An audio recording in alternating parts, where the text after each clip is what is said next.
It's 1978. Whilst designer John Ackroyd and a growing team of craftsmen create components for Thrust 2 on the Isle of Wight, would-be land speed record challenger Richard Noble is locked in a continual search for funding. It's proving difficult to get publicity for a project in a phase of development where progress is hard to see. Enter John Ackroyd with an off-the-wall idea. And John said, I've got a solution. You need a bit more publicity, don't we? I said, yeah, sure we do. Well, why don't we make the seats? So I said, why the seats? That's not actually in the sequence of building this thing. Well, he said, I think that we could get some television coverage for this seat. So I said, right, well, John, let's have a go. So he talked to the BBC guys, and they said, yeah, we were looking for something to do. John said, well, I'm going to make a sort of box, and Noble sits in this box, and we pour this hot mixture down the back and mould the seat to him. And they went ahead and did it. The film showing the seat moulding was broadcast shortly afterwards on popular BBC science programme Tomorrow's World. Watching that night was a senior manager at industrial services company Initial, who recognised an exciting marketing opportunity when he saw one. After meeting with Noble and Ackroyd on the Isle of Wight, Initial agreed a sponsorship deal. And we reached an agreement. They would give us 20,000 quid. Wow, 20,000 quid. Gee, this is fantastic. So suddenly we got 20,000 quid and we got a main sponsor.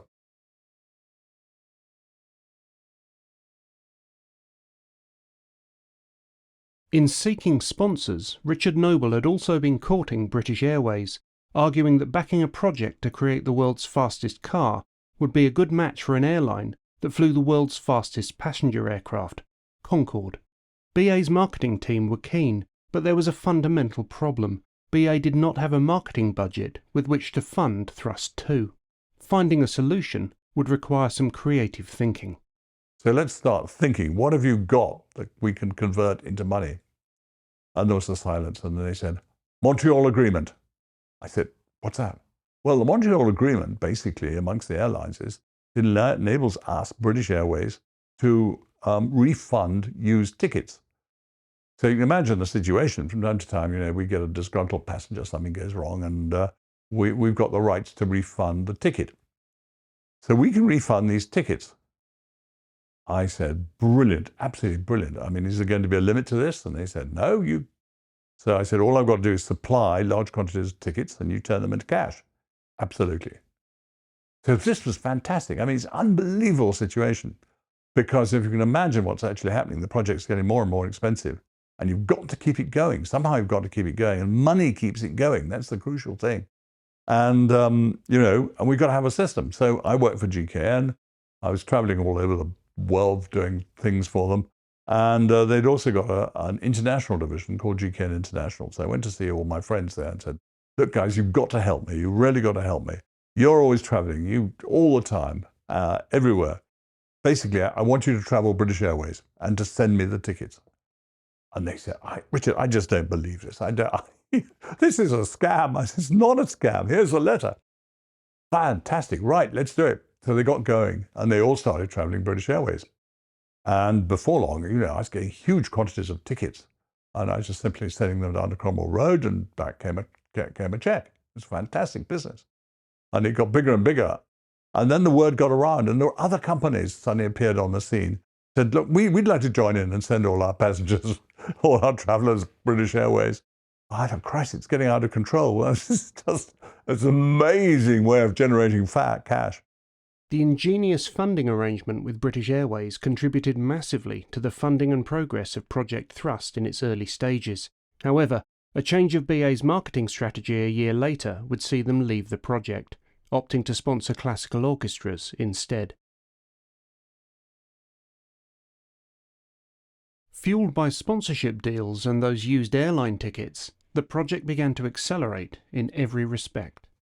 Throughout early 1979 on the Isle of Wight, the huge frame that T.I. Reynolds had built was fitted with fuel tanks, suspension components, braking systems and ancillaries, all centred around the mighty Rolls-Royce Avon engine and its afterburner.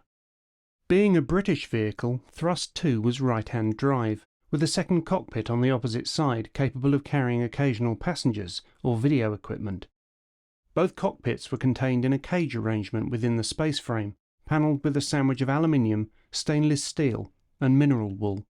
This provided a fireproof barrier for the driver, who was, after all, sitting immediately next to a military jet engine, generating approximately 30,000 horsepower, and inches in front of tanks each containing 62 gallons of Jet A fuel.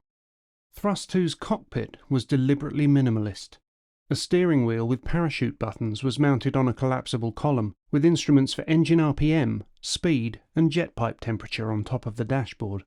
Below these were instruments and indicators for fuel, brakes, reheat status, and oil pressure, an accelerator pedal with détentes for the afterburner, and a brake pedal for use at low speed lay at the driver's feet. Four-wheel independent suspension was achieved with double wishbones at the front and trailing arms at the rear. At the end of each run, a military-spec parachute would provide 6G deceleration down to 100 miles per hour. After that, disc brakes designed by Glyn Baechtel from Lucas Girling would slow the car to a stop. Thrust 2 would need two sets of wheels. A conventional set fitted with tyres from a Lightning jet fighter would be used on runways up to 260 miles per hour.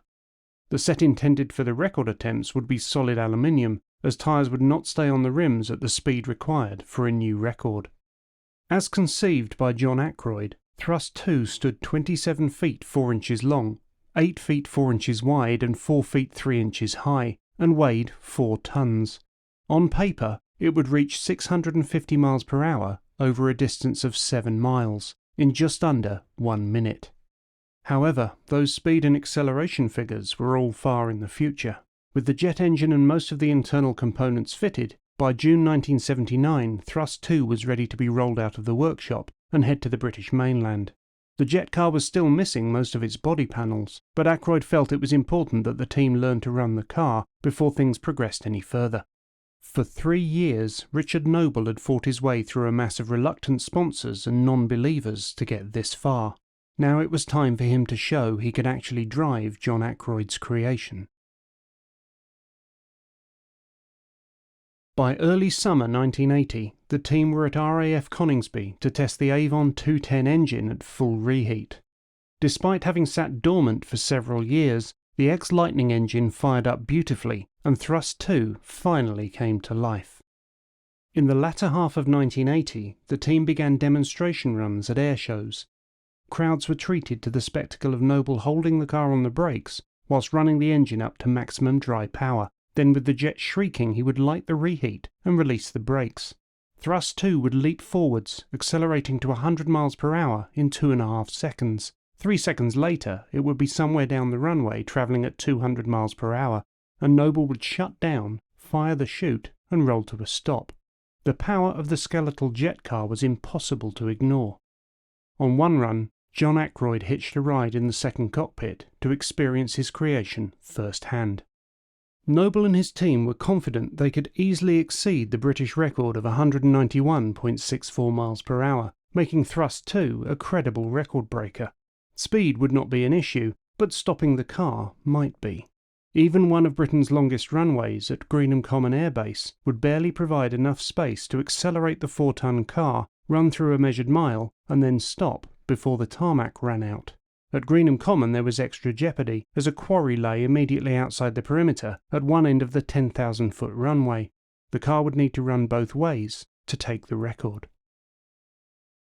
Noble would also need to be disciplined with the enormous power available to him, as the car's tyres were only rated to 260 miles per hour. Beyond that, there was a high probability that they might explode.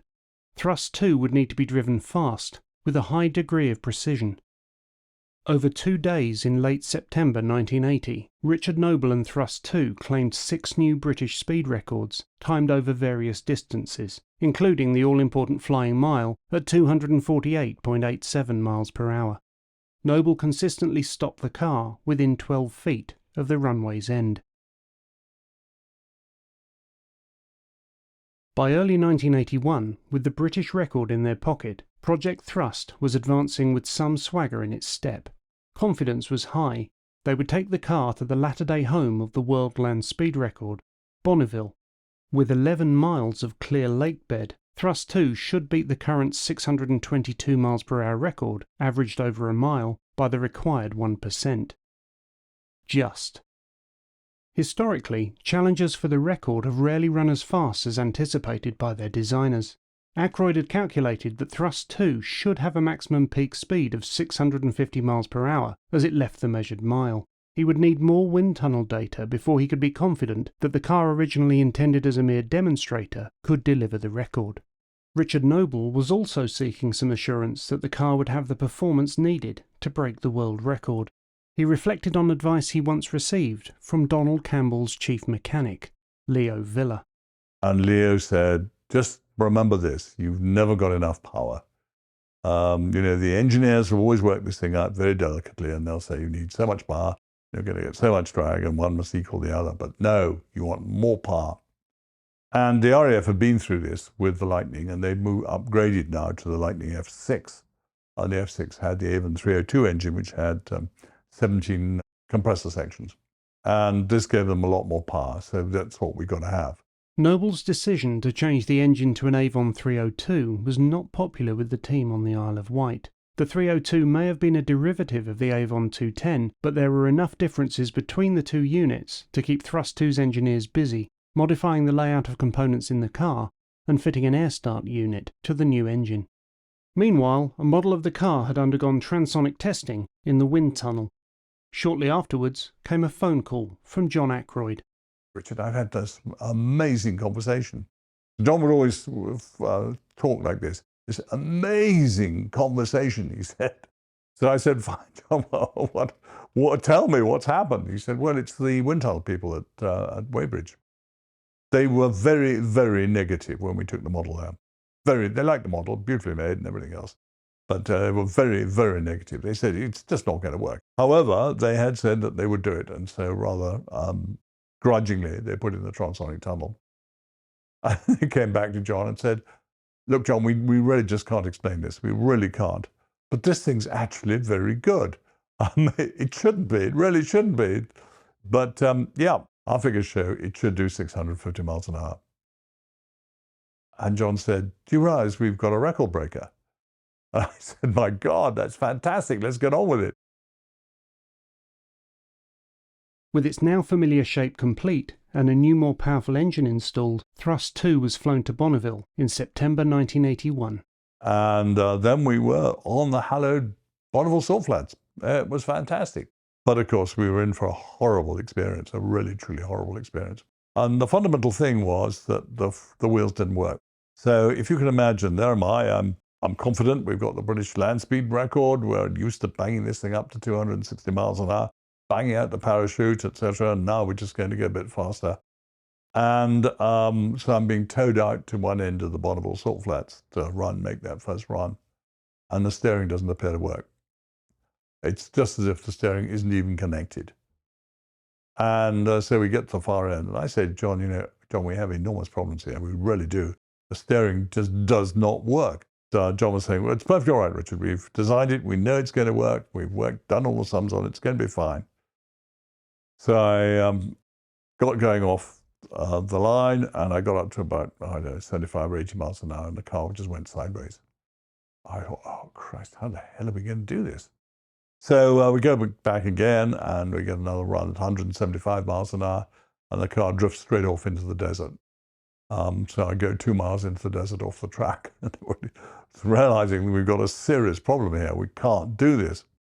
And gradually, trying a bit of this and a bit of that, and modifying the driving procedure and everything, we gradually get it up to higher speeds.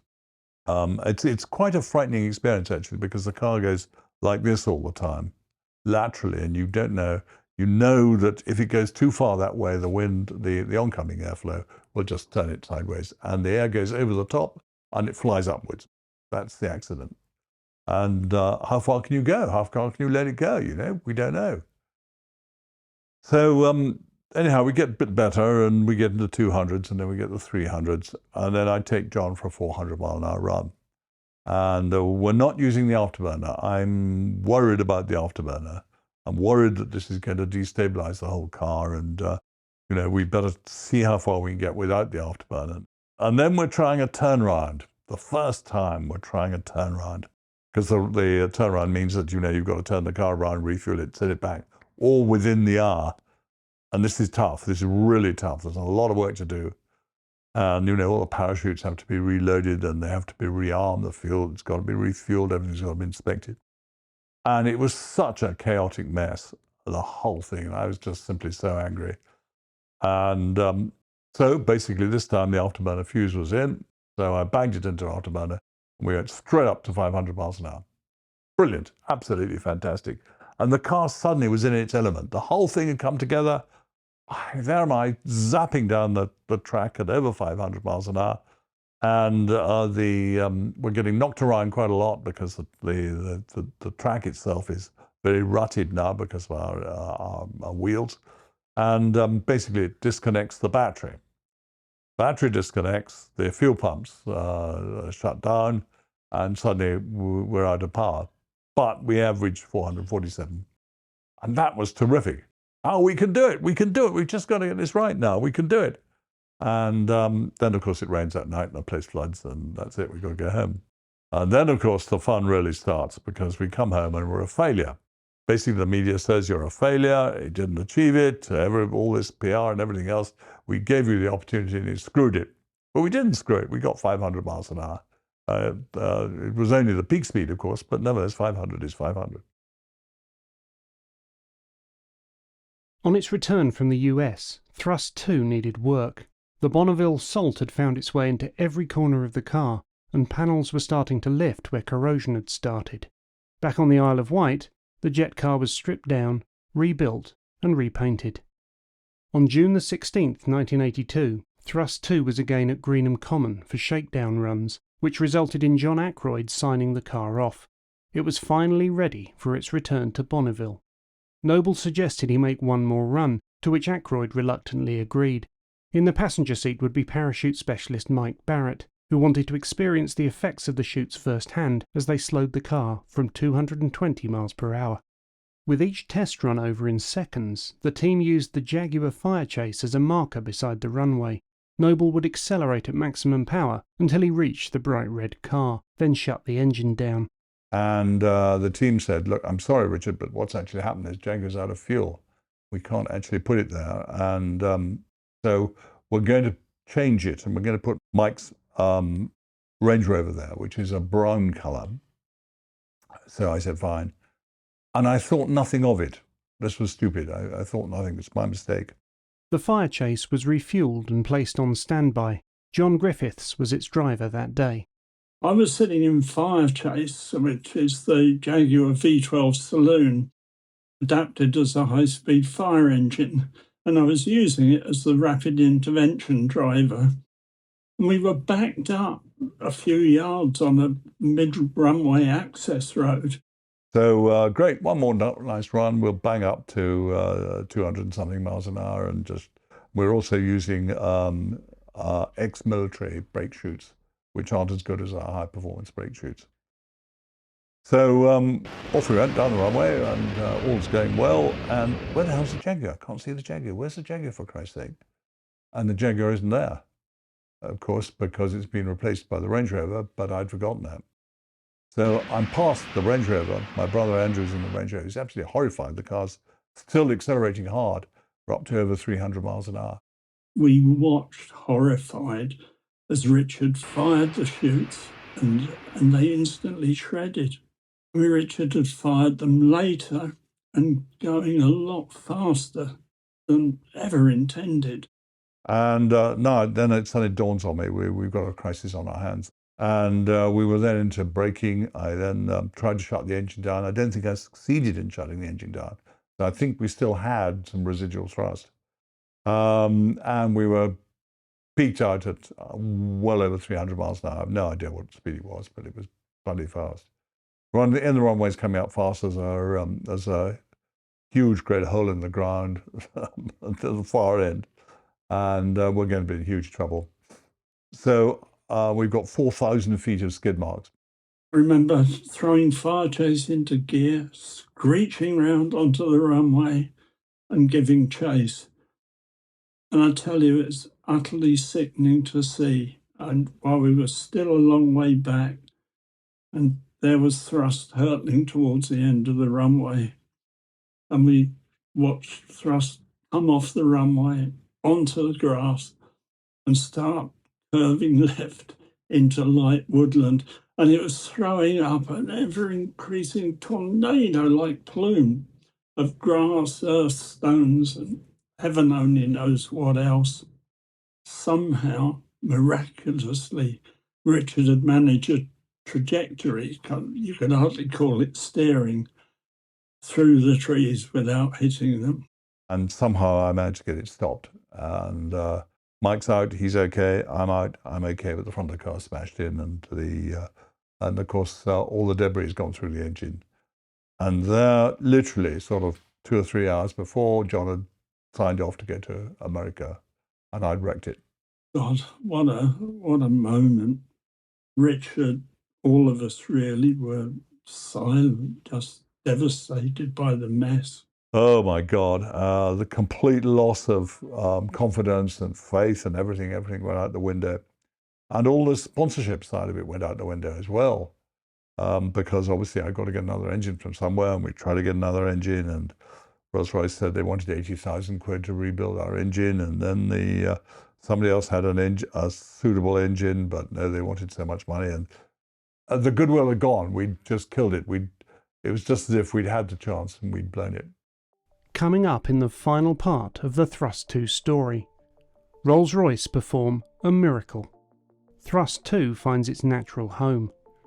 Richard Noble comes within 7 miles per hour of disaster, and Project Thrust finally delivers the record.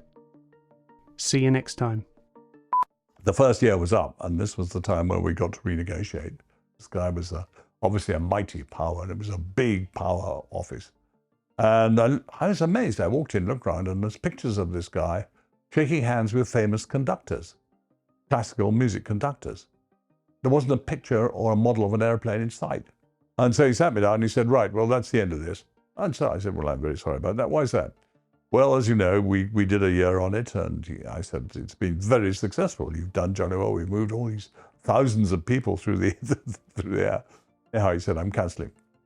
So I said, you've got to give me 2 weeks. And the guy said, well, I'm cancelling your contract. Well, why 2 weeks? Well, it'll give me 2 weeks to get an orchestra together. He didn't know what to say. He was absolutely lost. He thought I was taking the piss out of him, which of course I was.